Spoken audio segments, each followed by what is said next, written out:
Ngunit kapag tugtog ay narinig, lahat biglang nagiging magaan. Mga paa kung saan gumagalaw, kamay sabay na ipinataas.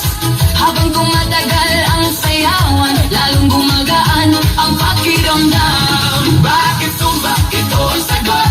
Galaw ng katawan, Saya ang abot, pawis ay tumutulog, ngunit ngiti ay tuloy-tuloy. Bakit tumba? tanong ng lahat, Dito gumalagaan ang bigat, habang sabay ang bawat galaw.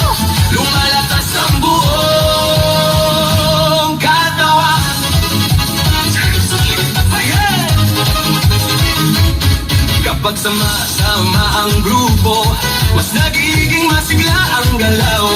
Sigaw ng saya sa paligid, nakakahawa sa damdamin.